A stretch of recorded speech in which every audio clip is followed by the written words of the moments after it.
Assalamualaikum warahmatullahi wabarakatuh. Perkenalkan, nama saya Salva Zaya Putri Lovita dengan NIM terakhir 541 dari semester 2 kelas AB. Pada kesempatan kali ini, saya akan mempresentasikan tentang asam amino dan protein. Pada materi pendahuluan, di sini kita akan membahas tentang pengertian dari asam amino. Asam amino adalah bahan pembangun protein sebagai unit monomer protein yang bergabung secara kovalen dalam ikatan peptida. Untuk contoh struktur umum asam amino berada di gambar yang sudah tertera, di mana C dia sebagai karbon, kemudian dia memiliki gugus karboksil yaitu fomin dan memiliki gugus rantai samping R dan memiliki gugus amina. Kemudian kita akan membahas tentang jenis-jenis asam amino. Berdasarkan rantai sampingnya, asam amino dikelompokkan menjadi 5. Yang pertama yaitu asam amino nonpolar alifatik, asam amino polar tidak bermuatan. Yang ketiga asam amino aromatik, asam amino bermuatan negatif, dan yang terakhir asam amino bermuatan positif. Kemudian kita akan membahas tentang asam amino nonpolar. Gugus R dalam penggolongan asam amino ini merupakan hidrokarbon dan bersifat hidrofobik. Golongan ini meliputi 7 asam amino, yaitu ada glisin, alanin, prolin valin, leusin, isoleusin, dan metionin. Contoh untuk gambar strukturnya berada di PPT yang sudah saya sampaikan. Di sini contohnya ada pada glisin, itu asam dan amina dan gugus amina. Kemudian untuk gugus R-nya itu diganti dengan H, kemudian pada alanin diganti dengan CH3 dan seterusnya. Kemudian kita akan membahas tentang gugus R polar yang tidak bermuatan. Gugus R dari asam amino polar lebih larut dalam air atau atau lebih hidrofilik dibandingkan dengan asam amino nonpolar. Karena golongan ini mengandung gugus fungsional yang membentuk ikatan hidrogen dengan air. Golongan ini meliputi serin, treonin, sintein, asparagin, dan glutamin. Selanjutnya ada asam aromatik. Gugus R mengandung gugus aromatik atau berbentuk siklik, termasuk dalam kelompok ini adalah vanila, vanilalanin, tirosin, dan triptofan. Seperti pada contoh ini, jadi gugus R-nya itu ada bentuk sikliknya di bagian bawah. Kemudian asam amino yang mempunyai gugus R bermuatan negatif, yaitu 2 asam amino yang mengandung gugus R yang bermuatan total negatif dengan total negatif pada pH 7 adalah asam asparat dan asam glutamat. Masing-masing mempunyai tambahan gugus karboksil. Seperti pada contoh ini, itu pada gugus C, dia itu mengikat ada CH2 dan COO-min. Kemudian pada glutamat juga mengikat CH2 dan COO-min. Kemudian kita akan membahas asam amino yang bersifat basa atau bermuatan positif, yaitu ada lisin, argilin, histidin, dan prolin. Selanjutnya, saya akan membahas tentang uji reaksi pada asam amino dengan nihidrin atau triko, triketohidrin hidrat, di mana nihidrin itu dipanaskan dengan asam amino, maka akan membentuk kompleks berwarna. Semua asam amino yang memiliki gugus alfa amino bebas akan memberikan hasil positif kompleks berwarna ungu.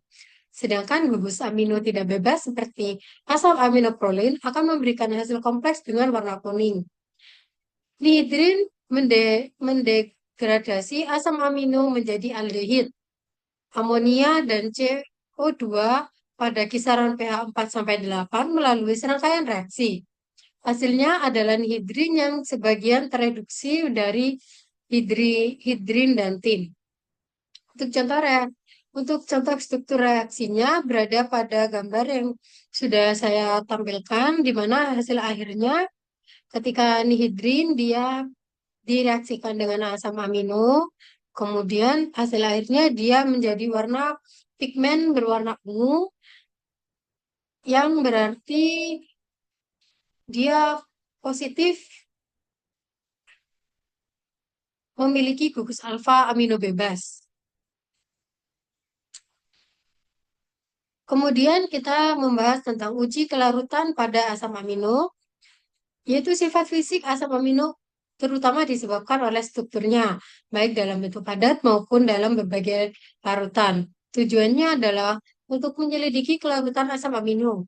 Asam amino polar lebih larut dalam air daripada non-polar, karena adanya gugus amino dan karboksil yang memungkinkan asam amino menerima dan menyumbangkan proton ke larutan berair.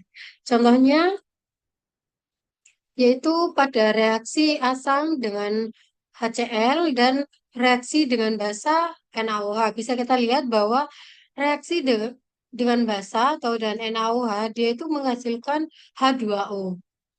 Di situ menunjukkan bahwa aminopolar dia lebih larut dalam air. Kemudian kita akan membahas tentang protein. Protein memiliki polimer alami dari asam amino yang dihubungkan dengan ikatan peptida dan memiliki berat molekul lebih dari 10.000 Dalton. Kemudian reaksi ikatan peptida. Reaksi ikatan peptida adalah penghubung antara asam amino satu dengan asam amino yang lainnya. Ikatan peptida adalah ikatan yang terbentuk ketika atom karbon dari gugus karboksil dalam satu molekul berbagi elektron dengan atom nitrogen dari gugus amina di molekul lain. Bisa dilihat ini ada ikatan peptida pada gambar sudah diterangkan yang mana ikatan peptidanya yaitu pada C dan yang mengikat NH. Kemudian kita akan membahas tentang struktur protein. Struktur protein sendiri itu ada 4. Yang pertama yaitu struktur primer. Struktur primer itu adalah struktur yang paling dasar yang berupa urutan linier asam amino. Kemudian dia tidak memiliki rangka yang bercabang dan diikat oleh ikatan peptida. Yang kedua yaitu ada struktur sekunder. Struktur sekunder terbentuk akibat interaksi antara molekul pada ikatan hidrogen atau CO dan NH, maka akan terjadi dua bentuk yaitu alfa helix dan beta sheet. Pada alfa helix membentuk spiral di mana NH bertemu dengan CO. Komponen yang berada di luar cenderung bersifat larut air, sedangkan komponen yang berada di dalam biasanya adalah komponen nonpolar. Kemudian untuk yang beta sheet dibagi menjadi dua, ada beta sheet paralel dan ada yang anti paralel. Kemudian yang ketiga yaitu ada tersier. Tersier adalah gabungan ikatan hidrogen, ikatan sulfida, ikatan ionik, ikatan van der Waals menjadi satu domain. Kemudian yang keempat ada kuantener yaitu gabungan dari beberapa domain. Kemudian di sini saya akan menunjukkan contoh dari struktur-struktur protein yang sudah saya sebutkan. Ini adalah gambaran dari struktur primer, sekunder, tersier, dan kuantener. Jadi kalau ikatan struktur yang primer, dia itu cuma ada satu ikatan memanjang.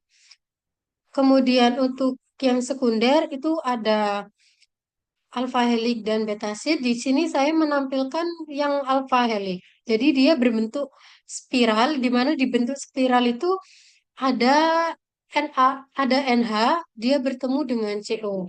Jadi bagian dari luar spiral itu berbentuk polar, sedangkan yang di dalam Ya, yang di dalam dia bersifat nonpolar. Kemudian untuk yang tersier, di dalam tersier itu ada gabungan dari ikatan yang alfa helix dengan beta sheet. Untuk yang kuartier itu dari ters- dari ikatan yang struktur tersier, dia itu menjadi beberapa bagian, kemudian bergabung menjadi satu dan disebutkan dengan kuartener protein. Ini adalah daftar pustaka yang saya gunakan, yaitu dari daftar pustaka Dinamar Datila Mei 2017 Yogyakarta dengan judul Biokimia. Kemudian yang kedua Minarni SPDMSI 2022 Jambi dengan judul Diktat Biokimia 1. Kemudian yang ketiga yaitu dari Dr. Yunita dan dia Miftahul Aini MSI dan Baik Nila Sariningsi MSc. Diterbitkan pada bulan Juni 2025 Nusa Tenggara Barat dengan ilmu pengantaran dengan judul Pengantaran Ilmu Biokimia Asam Protein, Asam Nukleat dan Enzim. Dan yang terakhir yaitu dari Dr. Andes Made Sukaryawan MSI PhD dan Dr. Andes Diah Kartikasari MPD yang diterbitkan pada Agustus 2021 di Palembang dengan judul Bahan Ajar Praktikum Biokimia 1 berbasis Konstruktivisme 5 Fasnedam. Terima kasih, cukup sekian presentasi dari saya. Mohon maaf apabila ada salah kata. Saya tutup. Wassalamualaikum warahmatullahi wabarakatuh.